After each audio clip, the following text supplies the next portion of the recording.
Giờ tôi đang đi về đây. Còn những vịt mà trắng trắng xám xám á là những con vịt mái. Hey, chào các bạn đến với Nam Channel.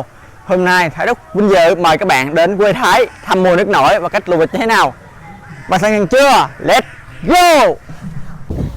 Hai các bạn, đây là vịt của mình đây. Bây giờ mình chuẩn bị chạy vào bên trong chỗ vịt ăn nha. Let's go!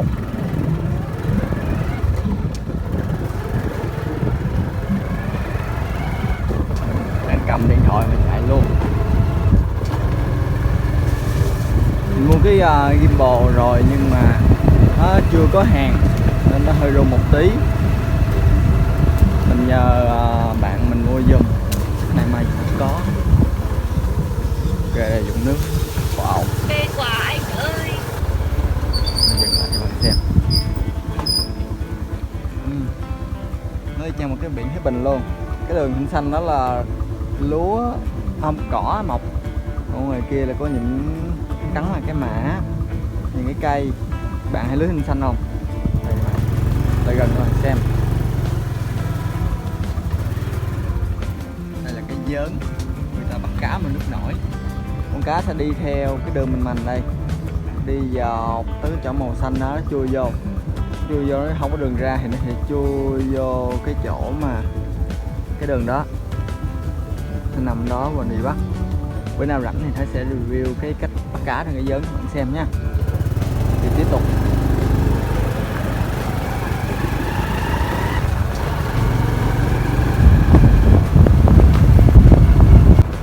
Đây người ta phơi lục bình rất là nhiều luôn. Lục bình là để dành đạn giỏ, đạn ghế, rất là nhiều thứ. Đây con chó. Con chó bạn ơi. Wow.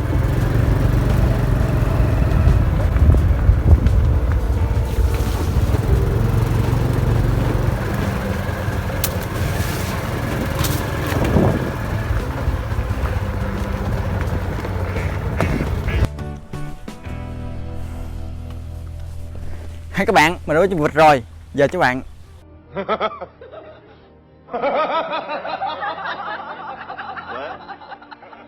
giờ mình đã có chân vịt rồi, giờ các bạn dẫn các bạn đi lùa vịt bên sông như thế nào nha. Ba làm Mình gì chuẩn bị vậy? hành lý Ba là không có lùa nón vịt nè, về. áo nè. Rồi đút áo lại.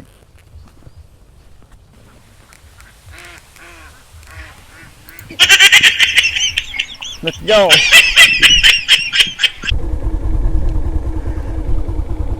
Hay các bạn, đây là anh Đông đang lùa vịt về. Hồi nãy mình đi trễ quá không kịp, mấy vịt nó đi xuống sông luôn rồi. Giờ tôi đang đi về đây. Mình đang lùa nó về chuồng. Đây là những anh vịt đang trên đường về. Mình đang chạy xe trên đây, có con nào nó lên bờ á thì mình sẽ đùa nó xuống cho đi xuống sông nó về. Rồi xem những con vịt mà cái đầu đen đen là những con vịt trống. Còn những vịt mà trắng trắng xám xám á là những con vịt mái đẻ trứng. Vịt trống thì có vịt trống thì nó mới ấp thành con vịt vịt cò được. What? Con vịt lộn á được. Tôi luộc rồi. Đây con đường lục bình hồi nãy đây. Nó kêu là do nó đói hoặc là nó gọi bầy. Đó. Con chó.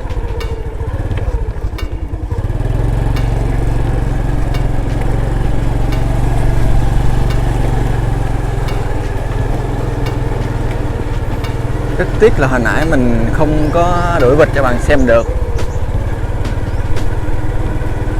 Để xem ngày mai mà nếu mà rảnh á thì mình sẽ ra đồng đuổi vịt cho bạn xem.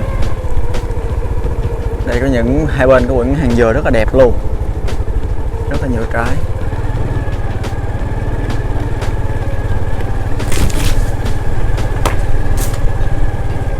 Đây những chú vịt.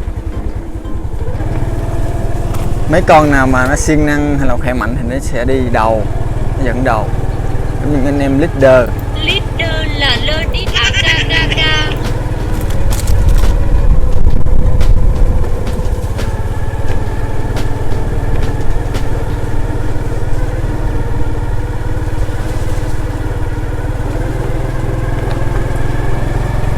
Thầy đua mới dịch nha, ai nhanh hơn. Rồi nó chưa tới đây rồi, mình đi trước đó rồi.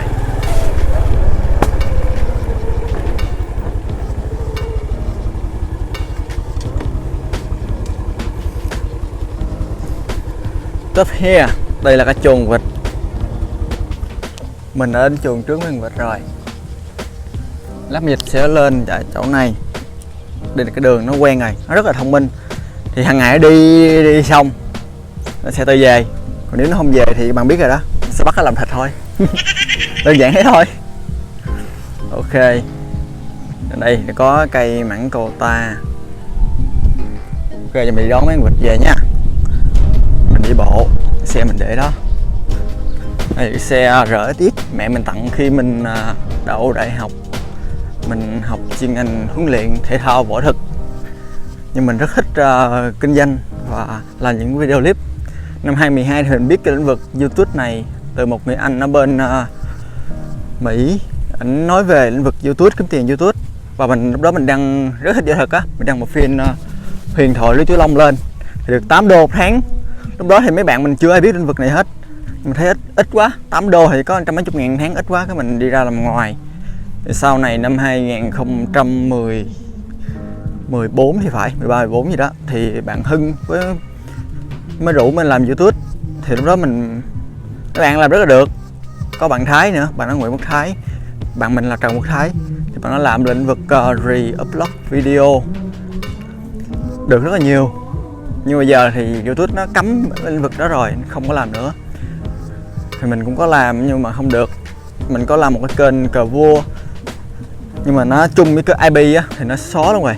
Đây mấy anh vịt đã về tới chuồng ở đây. Chưa tới chuồng, gần tới chuồng thôi. Mấy anh đi đầu. Đó. Thì hiện tại là đang trong mùa nước nổi. Thì ngày mai mình rảnh rồi sẽ dẫn các bạn đi ra giữa đồng thêm nước nổi như thế nào, rất là đẹp. Mình đây, nó đẹp chưa? Đây là cây chuối nè, cây chuối nó mới bị chặt cái buồng này rồi, nó còn có cái cây mà mai mình có thể chặt cái này được. Mình sẽ làm cái bè chuối bè lên sông các bạn xem. Đây những anh vịt đi trên sông.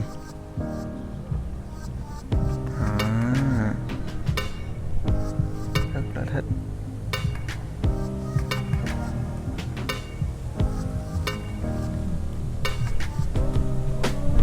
Đây có một cái anh đang đi đổ giớn. Đây mình xem thử có cá không. Hai anh, có cá không anh? Chưa hả? Anh này mới xây cái giớn thôi, chưa có đổ cá nên không có con cá nào hết. Có mấy cọng kẽm thôi. Một ngày nhiều không anh nhỉ? Dạ. Cá đồng tông sao đủ tiền ăn nha. Em đang làm YouTube, làm những video đăng lên chơi. Anh ở đâu lận? Dạ, chào anh. Bây giờ mình đi về nha. Thì cái anh đổi giớn nha, một ngày có thể 1-2 kg, nhân số lượng giớn lên. Còn 10 cái giớn thì 20 kg cá một ngày. Nhưng bây giờ cá rất là rẻ, khoảng 10 đến 20 ngàn ký thôi. Nhưng mà ở thành phố thì nó khoảng 50, 100 ngàn một ký.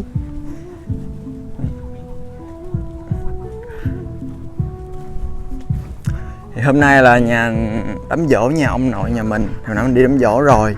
Tiếng nhạc ở đang đó là đám giỗ nhà bà nội. Nội mình mất hồi mình chưa sinh ra nữa. Hồi ba mình hồi lớp 7 thôi. Cũng khoảng tháng nước này ông nội mình đi đánh cá. Đây những chú vịt rất là thông minh, biết đường về, tự leo lên chuồng luôn, hay cái xe mình đậu. Đây, mình đi lại gần đẩy xe ra nha. Nè mới dịch nó lên nè. Mình kêu thôi nó lạ, nó sợ. Nó leo lên này xong này.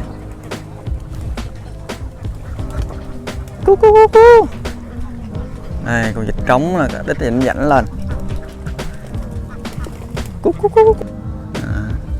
Thì trong đây là mình nuôi khoảng trang trại là của Thái, riêng Thái thì 2.000 con. Một ngày đẻ khoảng 1.300 đến 1.500 trứng. Lúc mới bắt về là một đẻ 1.700 trứng lận, nhưng bây giờ nó giảm rồi, nó còn khoảng 1.300 đến 1.500 trứng. Thì mấy vịt này ở ngoài đồng. Ngoài đồng thì hồi nãy mình ra thì nó đi về rồi. Đây, đồng là như thế này nè. Ngoài đồng là ở đây. Đây là cánh đồng mình luôn á, hết cánh đồng hai bên. Đây là cánh đồng phía dưới nè. Wow, con sông ở phía trên á, chỗ trắng trắng á, đó là cánh đồng phía trên.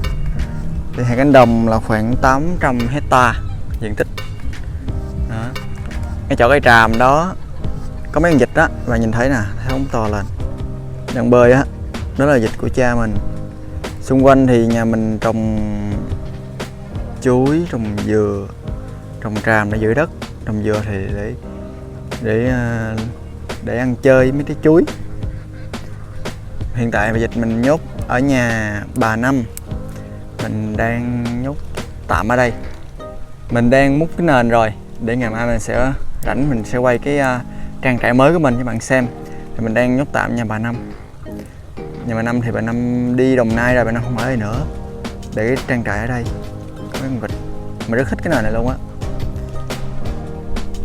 Biết đây cây gì không? Đây là những cái trúc. Đây, những vịt rất là dạng, mà đứng kế bên luôn nè. Đây, cái chân mình ở đây nè, thấy không? Đứng kế bên đó luôn mà nó không có vô, nó không sợ gì hết. Vịt đây. Đây, anh Đông hồi nãy đã về tới này nè.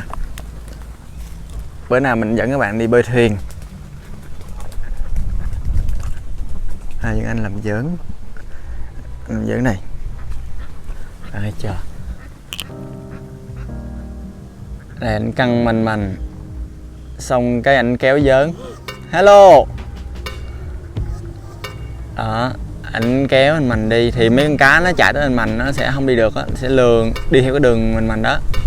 Rồi đó, xong cái tới cái chỗ giống như là cái mê cung vậy đó. Xong cái nó không được, nó vô những cái chậu chứa nó thì ra không được đâu. Anh Đông về rồi, con vịt nó tới rồi, rất nhiều con luôn.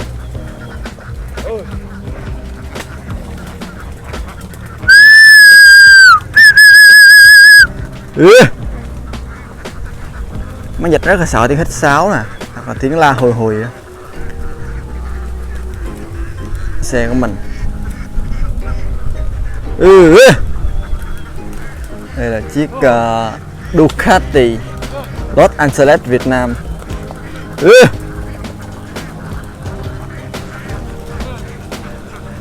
Rồi mình sẽ lùa lên thôi, nó đi xuống.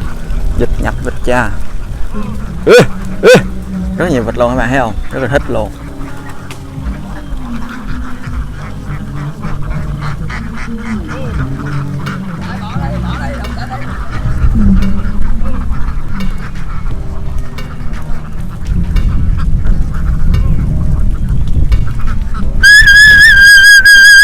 Vô chuồng mấy này. Đây mình đi đây một bên, nó một bên. Con vịt mà nó đi không nổi phía sau là nó bị, một là nó ăn ốc nhiều quá nó bị cúm, hoặc là nó bị gió lạnh quá, hoặc là nó bị què. Nhưng con này chắc là bị cúm ốc rồi, nhìn là biết. Còn con nào mà đi nhắc là nó bị què. Vô, cái vịt này không chịu vô chuồng nè, thấy chưa? Nó là tìm ổ đẻ.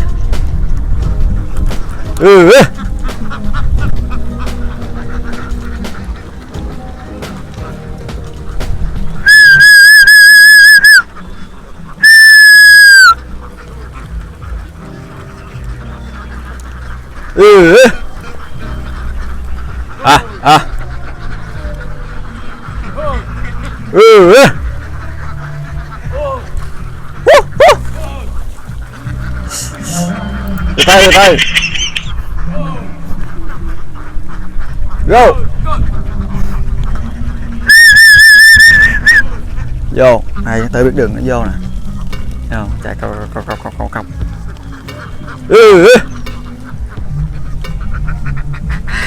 Ông nội này đi chậm nhất này. Hết hồn tao tụi bay. Như bị cấm anh Đồng. Bị cúm hả? Ốc nhiều quá nó cúm.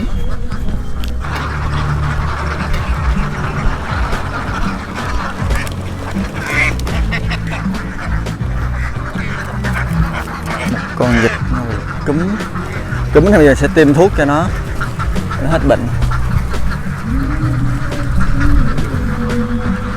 Lộ ra.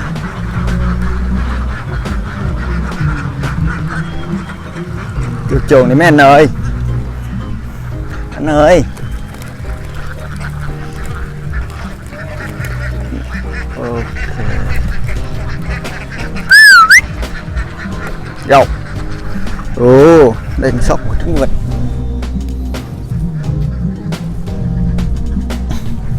Hơi giờ. Để đi đi. Để mình lụm lại.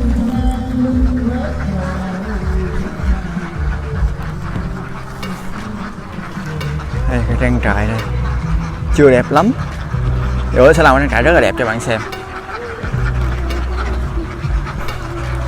Ok, như vậy là chúng ta đã lô vịt đến chuồng rồi. Hôm nay nó đói thì mình đông cho nó ăn lúa thêm.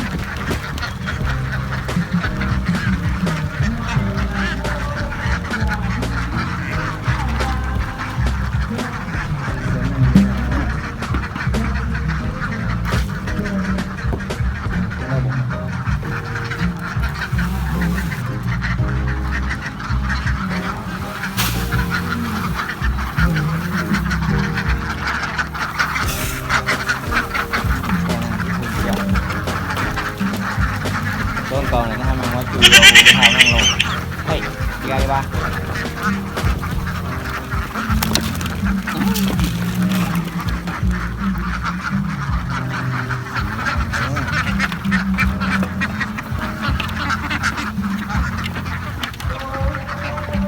Hey, như vậy là sau một hồi đợt vịt thì mấy vịt đã đến chuồng các bạn ơi. Đây mấy vịt đây đang rửa lông cho sạch sẽ, chuẩn bị tối đi ngủ. Đó, sáng ngày thì đẻ trứng. Cảm ơn các bạn đã xem video của mình rất là nhiều. Mong các bạn ủng hộ mình bằng cách nhấn nút like đó, và đăng ký channel của mình, nhấn vào biểu tượng cái chuông để nhận những video mới nhất. Cảm ơn các bạn nhiều lắm. Ok, xin chào và hẹn gặp lại những video tiếp theo. Top smoking, no cooking the hot. You fucking on your bitch, yeah, that. Cooking up, open the park.